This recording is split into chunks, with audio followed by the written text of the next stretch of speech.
শিক্ষার্থীদের পরীক্ষার কথা বিবেচনা করে আইনমন্ত্রী তাদের জামিনের বিশেষ উদ্যোগ নেন। ঢাকা 37 জন এবং এইচএসসি 2024 পরীক্ষার্থীদের মধ্যে যে একটা নিপীড়িত হচ্ছে এইচএসসি 2024 শিক্ষার্থীরা, তো তাদের মতো আর কোনো ভেদ ছিল না এরকমভাবে নিপীড়িত হওয়া। তাদের মধ্যে অনেক অনেক ঝড় তুফান যাচ্ছে। প্রথম হচ্ছে বন্যা, তারপর হচ্ছে অনেক কিছু যাচ্ছে, এখন হচ্ছে বিশেষ একটা বড় একটা আন্দোলন, কোটা আন্দোলন। তো এক্ষেত্রে তোমাদের পরীক্ষাটা অনেকবার স্থগিত করা হয়েছে। এখন হচ্ছে 11 আগস্ট তোমাদের পরীক্ষাটা হবে। এক্ষেত্রে অনেক ভাই বোনেরা মারা যাচ্ছে এবং অনেক শিক্ষার্থীকে গ্রেপ্তার করা হচ্ছে। এই গ্রেপ্তারের মধ্যে এইচএসসি 2024 ব্যাচের শিক্ষার্থীরা রয়েছে অনেকেই। তো তাদেরকে কারাগারে রেখে অনেক শিক্ষার্থীরা হচ্ছে পরীক্ষা দিবে না। এই আন্দোলনে এখন হচ্ছে অনেকের দাবি চলতেছে এইচএসসি শিক্ষার্থীদের মধ্যে। তবে এই আন্দোলনটা হচ্ছে ফেসবুকে চললো, পরবর্তীতে তারা হচ্ছে মাঠে নেমে এই আন্দোলনটা করবে। তারা যদি কারাগার থেকে তাদের ফ্রেন্ড বা তাদের এইচএসসি 2024 শিক্ষার্থীদের মুক্তি না দেওয়া হয়, তবে এক্ষেত্রে কয়েকটা সুখবর রয়েছে তাদের মুক্তি দেওয়ার ব্যাপারে। তো অবশ্যই স্কিপ না করে মনোযোগ সহকারে দেখতে থাকো। এখানে আমরা যদি একটা নিউজ দেখি, সেখানে হচ্ছে এখানে অনেকগুলো নিউজ রয়েছে।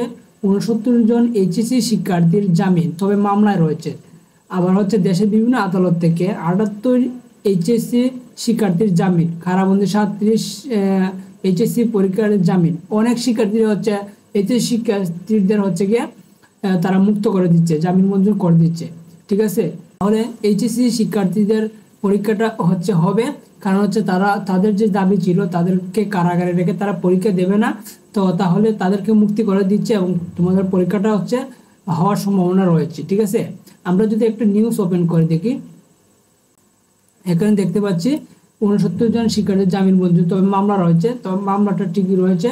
কোটা সংস্কার আন্দোলনকে ঘিরে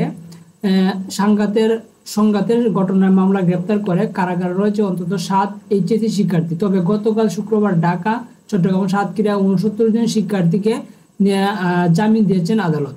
জামিন হলো মামলা, তবে মামলা কিন্তু অব্যাহত রয়েছে, তবে পরীক্ষা দিতে পারবে, তাদের জামিন দেওয়া হয়েছে। শিক্ষার্থীদের আইনজীবী অভিভাবকরা দ্রুত সম্ভব মামলা প্রত্যাহার দাবি জানিয়েছে। তারা বলেছেন মামলা মাথায় নিয়ে পরীক্ষায় বসা তাদের জন্য কঠিন হবে, পরীক্ষার আগে তারা চাপ নিতে পারবে না, এই বলা হয়েছে। আরেকটা নিউজ যদি আমরা দেখি, তাহলে এখানে দেখতে পাচ্ছি যে আইন মন্ত্রণালয় বিজ্ঞপ্তিতে বলা হচ্ছে কোটা সংস্কার আন্দোলনকে কেন্দ্র করে চলমান সহিংসতা ও নাশকতামূলক ঘটনার পরিপ্রেক্ষিতে রুজু হওয়া মামলায় গ্রেপ্তার এইচএসসি শিক্ষার্থীদের পরীক্ষার কথা বিবেচনা করে আইনমন্ত্রী তাদের জামিনের বিশেষ উদ্যোগ নেন। এর জন্য তিনি শিক্ষার্থীদের দ্রুত জামিন দেওয়ার ব্যাপারে উদ্যোগী হতে সারা দেশে প্রসিকিউশন টিমকে নির্দেশনা দিয়েছেন। এই পরিপ্রেক্ষিতে শুক্রবার ছুটির দিন ঢাকা 37 জন এবং চিফ জুডিশিয়াল ম্যাজিস্ট্রেট আদালত থেকে 5 জন শিক্ষার্থী জামিন পেয়েছে। আগামী 11 আগস্ট থেকে তাদের হচ্ছে পরীক্ষাটা অনুষ্ঠিত হওয়ার কথা। আইনমন্ত্রী আনিসুল হক বলেন, কোটা সংস্কার আন্দোলন সহিংসতার ঘটনার দায়ের করা মামলার কোনো নিরাপদ ব্যক্তিকে যাতে কারাগারে যেতে না হয় সে বিষয়ে সরকার ব্যবস্থা করবে।